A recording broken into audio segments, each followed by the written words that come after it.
Bonjour et bienvenue à Question d'actualité. Aujourd'hui à l'émission, la censure s'installe-t-elle tranquillement au cœur de nos sociétés occidentales? Nous en discuterons en deuxième partie avec Christian Rioux, correspondant du Devoir à Paris.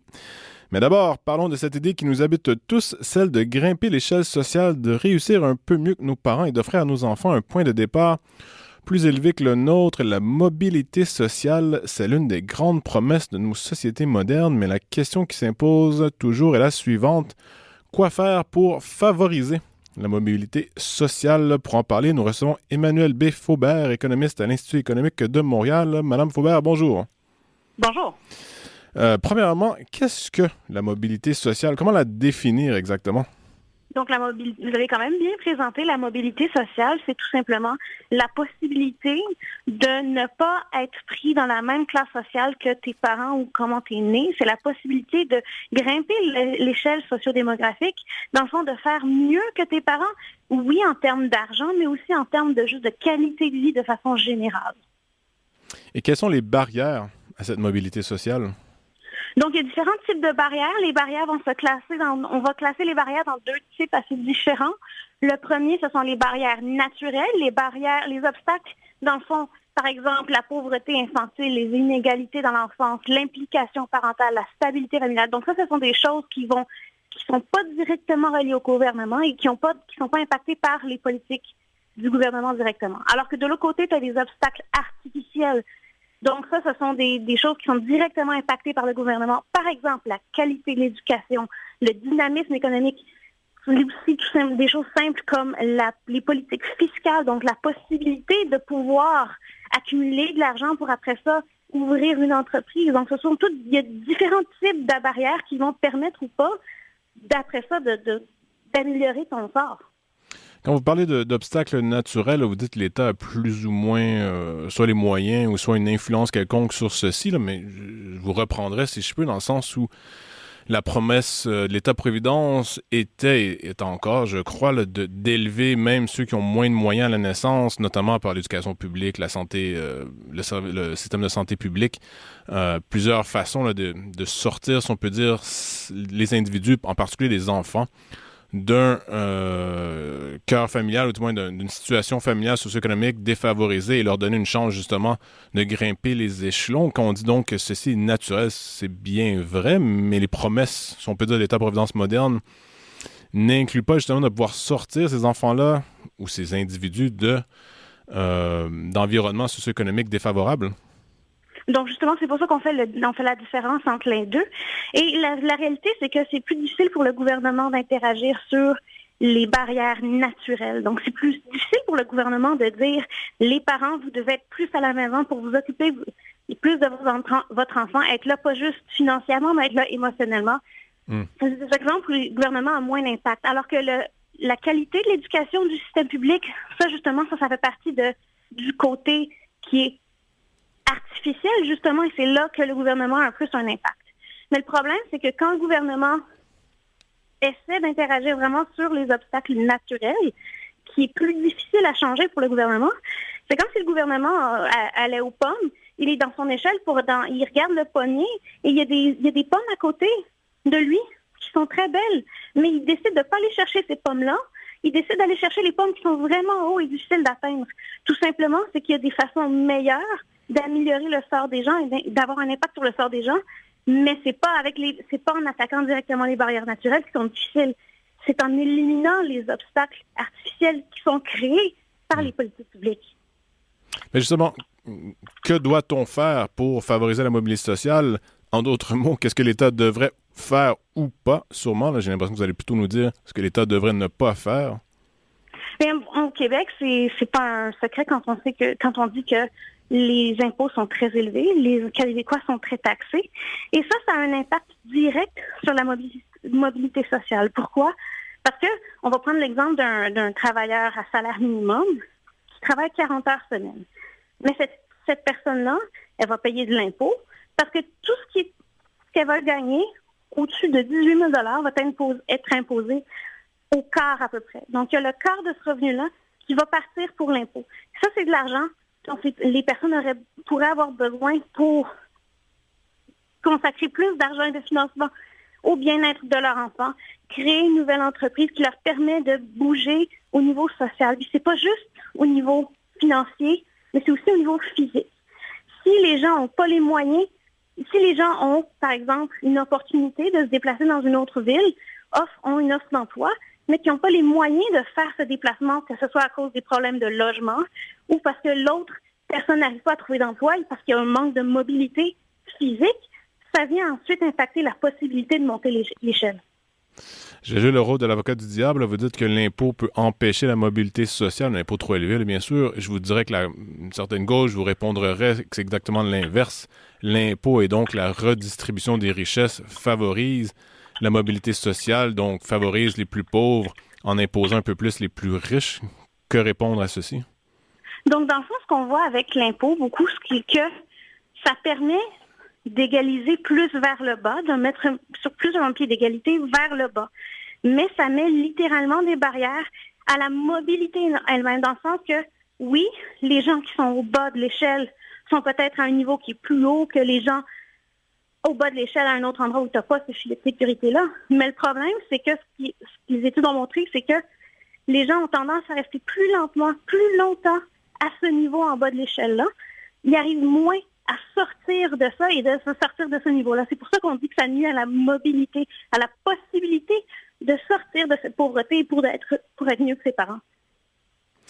On parle de politique publique ici, et vous dites que certaines des politiques publiques se transforment en obstacles, et pourtant, à la source, à la création de ces politiques publiques-là, celle-ci avait comme objectif de faire exactement l'inverse, donc de favoriser la mobilité sociale. Est-ce qu'il y a des exemples de politiques publiques, vous avez parlé des impôts, là, mais peut-être d'autres exemples qui étaient bien intentionnés, si on peut dire, à l'origine, qui voulaient promouvoir l'ascension sociale, mais qui, au final, crée l'inverse? Puis on peut regarder ce qui se passe, entre autres, avec le zonage. Le zonage a été mis en place pour respecter, pour protéger des terrains et tout, mais ce qu'on voit avec le zonage, c'est qu'au final, c'est que ça augmente les prix et ça vient justement nuire à ce dont on parlait un peu plus tôt, qui est la mobilité physique. Parce que si tu es dans un appartement à Montréal, il y a un couple, mais que la femme, elle a une offre d'emploi à Sherbrooke, mais qu'après ça, faire le déménagement, parce qu'ils n'ont pas les moyens de bouger, entre autres à cause du zonage qui a fait drastiquement augmenter les prix. Là, ça vient vraiment nuire à la mobilité, puis ça fait en sorte que les gens vont être moins susceptibles de bouger physiquement, non seulement, mais aussi sur l'échelle sociale. Parfait. Dans le texte que vous avez publié sur le site de l'Institut économique de Montréal, vous avez créé un système de points pour évaluer les différentes provinces. Le Québec ne fait pas bonne figure. Donc, est-ce que le Québec est un endroit à forte ou à faible mobilité sociale? À faible mobilité sociale, en fait, parce qu'on voit qu'il y a beaucoup d'obstacles, entre autres, justement, le haut taux d'imposition qui fait en sorte que les gens sont moins possibles d'améliorer leur sort comparativement à d'autres provinces. Et quelle province réussit bien ou fait bonne figure? La province qui a le meilleur score de mobilité sociale, c'est en fait l'Alberta. Et eux, ils sont plus en mesure de changer de classement dans l'échelle. Et ça, c'est fait en sorte que les gens sont moins pris dans la même classe sociale qu'où ils sont nés. Ça va quand même à l'inverse ou à l'encontre du discours, je dirais, dominant au Québec, dans le sens où le poids de l'État dans l'économie, comme j'ai parlé de redistribution un peu plus tôt, là, je crois que c'est le bon mot, cette volonté de redistribuer les richesses au Québec est en général assez bien reçue, je dirais même majoritaire dans l'opinion québécoise. Mais tout ça se fait par l'entremise de l'État, donc vous proposez un peu l'inverse. Donc la question qui me vient en tête est comment est-ce que une telle proposition pourrait-elle être gagnante politiquement? Parce que bien sûr, on peut spéculer ou on peut théoriser en ce qui a trait à différentes applications de différentes politiques publiques au sein de l'État, par l'État ou par la société civile. Mais si, politiquement parlant, il n'y a pas de volonté d'aller dans cette direction-là, on n'ira pas tout simplement. Donc, je répète ma question, là, elle est un peu longue, mais comment faire accepter ceci politiquement quand j'ai l'impression, du moins majoritairement, les Québécois sont en accord avec les politiques de redistribution et donc d'étatisme? Mais c'est en faisant des études et en illustrant l'impact de l'interventionnisme comme ça de l'État, comme on l'a fait aujourd'hui avec notre indice, juste démontrer que l'État-providence qu'on a, c'est pas le seul moyen de s'améliorer, de grimper l'échelle socio-économique. Ce qu'on voit, c'est que c'est en fait mieux quand il y a moins d'intervention, tout simplement parce que l'idée, c'est, oui, c'est certain, le gouvernement a son rôle, bien sûr, mais il faut faire attention pour que ces interventions-là gouvernementales, ne nuisent pas plus qu'elles ne bénéficient à la population. Et donc, éduquer la population à comprendre quels sont les impacts des politiques gouvernementales, c'est la première étape pour après ça faire des changements qui vont bénéficier à toute la population. Et comment expliquer, bon, je reste sur le sujet, la déconnexion entre la volonté initiale, en général, qui est une volonté positive, qui veut bénéficier, si on peut dire, au plus de gens possible au sein de la population québécoise, et les résultats en termes, encore une fois, d'intervention étatique, dans le sens où je crois que personne n'a de mauvaises intentions qu'on crée telle ou telle politique. Je peux penser notamment aux différentes lois là, qui protègent les locataires, mais qui, d'une façon indirecte, souvent empêchent une certaine mobilité à ce niveau-là et peut-être même forcent les loyers un peu plus à la hausse qu'on voudrait le croire.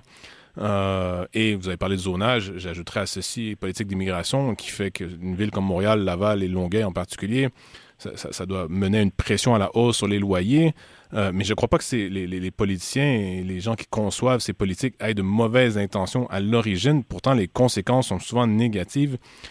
Comment expliquer la déconnexion, si je peux dire, entre la conception, avec les bonnes volontés qu'elles ont, et les résultats qui sont souvent moins qu'optimales, pour le dire gentiment? Oui, excusez-moi le terme anglais, mais c'est vraiment le principe de unintended consequences. Mm-hmm. Donc, dans le fond, une politique publique, c'est fait ils sont mis en place pour des buts précis.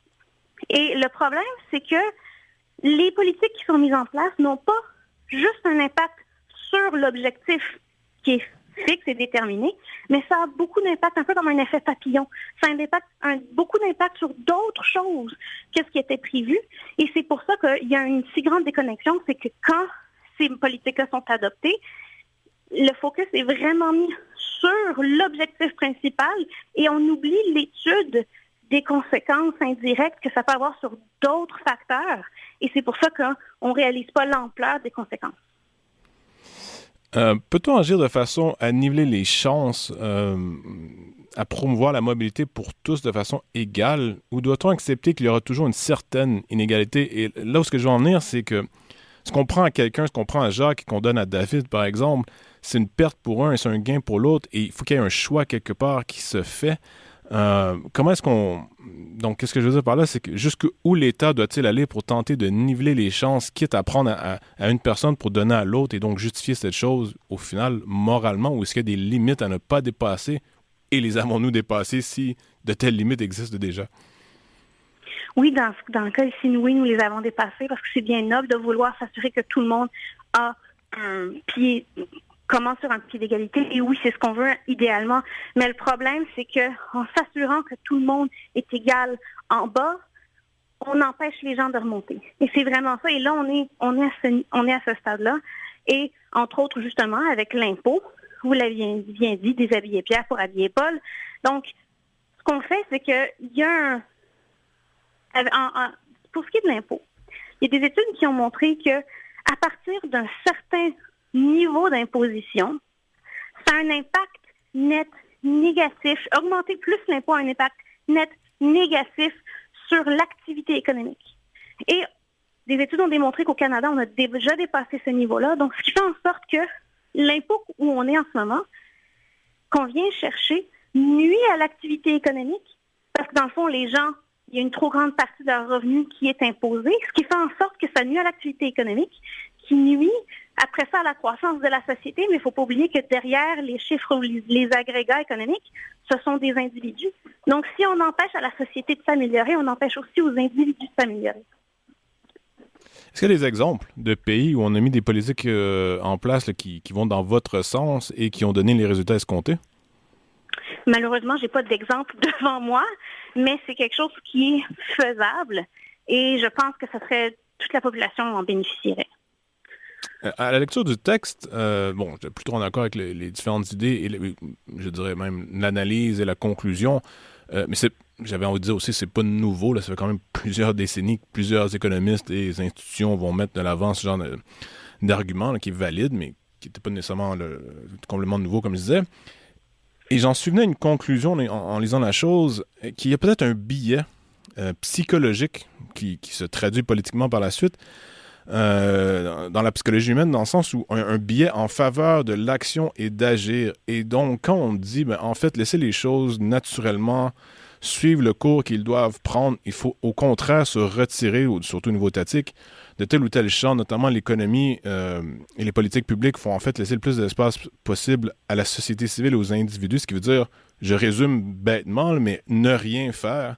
Et c'est la meilleure chose à faire, mais psychologiquement, il y a un biais tellement fort vers, il faut absolument faire quelque chose parce que la situation nous semble atroce, il faut absolument agir pour améliorer les choses, et donc on agit et au final, on empire les choses. Il n'y a pas ce côté-là qui est difficile à surmonter en termes de est-ce qu'on doit agir ou pas?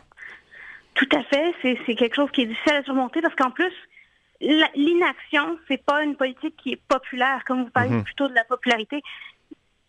L'inaction, même si c'est dans plusieurs cas la chose à faire, c'est pas quelque chose qui est populaire parce qu'on veut avoir une réaction. Les gens veulent une réaction du gouvernement, ils voient l'inaction comme de la faiblesse, alors que en réalité, dans bien des cas, l'inaction ou même le retrait de l'intervention, ce serait l'acte fort, mais il n'est pas populaire parce que ça donne l'impression aux gens que le gouvernement ne fait rien pour eux. On a parlé d'impôts. Il nous reste quoi? Un peu plus. Ouais, il nous reste quand même un bon 4 minutes. On a parlé d'impôts et l'impôt progressif est une avancée sociale. Du moins, on nous dit que c'est une avancée sociale depuis au moins le début de la Révolution tranquille. Est-ce que c'est réellement quelque chose qu'on doit maintenir ou est-ce qu'il y a une modification à faire à l'impôt progressif là, que je résume ici? En gros, si vous gagnez plus d'argent, vous payez plus d'impôts. Si vous gagnez moins d'argent, vous payez moins d'impôts. Quelles sont les conséquences positives et négatives et est-ce qu'on garde la chose comme telle? Donc, savoir exactement comment changer, ça c'est quand même, ça va un peu au-delà de vaste question. D'ici, mais par contre, il ne faut pas oublier que l'impôt progressif, ce qu'il fait, c'est qu'il désincite à la mobilité sociale. Pourquoi? Parce que justement, le premier palier, au Québec, c'est à partir de 18 000 $ de revenus imposables, tu es imposé à 26 %, un peu plus du quart. Mais donc là, si tu sais que si tu as une promotion, tu augmentes, je ne sais pas, dans les 50, 60 000, après ça éventuellement, mais ce que ça fait en sorte, c'est que ton revenu additionnel, il est imposé à un plus haut taux, à 35 % disons. Ça fait en sorte que ça ne t'incite pas à travailler plus fort parce que tu sais que l'argent que tu vas recevoir va être moins grand, oui, au niveau global. Tu as un plus grand revenu, certes. Mais en termes d'heures travaillées et tout ça, ce que tu en reçois n'est pas aussi grand. Donc, ça n'incite pas à vouloir s'améliorer parce que tu sais que tu vas être pénalisé pour avoir essayé de t'améliorer. Le taux marginal, j'ai un blanc de mémoire ici, là, mais le taux marginal est quoi? À 40 % et on l'atteint à quel niveau de revenu chez le particulier? Il faudrait que je regarde ça, malheureusement. Moi, excusez, je vous pose une colle, là, mais... Mais en fait, on l'atteint quand même assez rapidement au Québec particulièrement. Si vous voulez, je peux regarder rapidement. Non, mais c'est pas grave. Mais... Ça fait en sorte que les gens, on s'entend aussi que ce sont les gens qui sont plus à l'aise, qui vont en général essayer de tenter l'entrepreneuriat et tout ça, parce que ce ne sont pas les gens en bas de l'échelle qui vont créer des entreprises généralement, mais on a besoin de cet entrepreneuriat pour la croissance économique. Elle a vraiment un impact négatif. Donc, avoir un impact progressif qui progresse très rapidement, ça a vraiment un impact négatif sur la croissance économique aussi, en plus de la mobilité sociale. En une minute, résumer un peu là, qu'est-ce que l'Institut économique de Montréal propose comme changement en politique publique. On en a parlé un peu, là, mais peut-être tout simplement pour faire un récapitulatif pour que notre auditoire ait une bonne idée là, un peu de ce qu'on devrait faire. Donc, d'alléger la fiscalité, non seulement sur les taux d'imposition sur les sociétés, mais aussi pour les particuliers, pour après ça s'assurer que les gens ont plus de liberté et après ça plus de moyens de de grimper l'échelle sociale. À regarder le zonage, les autres règles pour rendre la construction moins dispendieuse, pour s'assurer que les logements, pour ralentir la croissance des prix des logements. Aussi regarder les corps de métier, toutes les règles et les cartes de corps de métier qui font en sorte que la construction est plus difficile. Donc, il y a des moyens, en allégeant l'intervention du gouvernement sur le marché et dans la vie des gens, ça peut permettre une plus grande mobilité sociale. Merci beaucoup, Emmanuelle B. Faubert, économiste à l'Institut économique de Montréal. On renvoie les gens à votre site web. Vous avez publié un texte, j'ai oublié le titre, sur le sujet de la mobilité sociale. Un grand merci. Merci à vous. Au retour, on parle de censure avec le correspondant du Devoir à Paris, Christian Rio.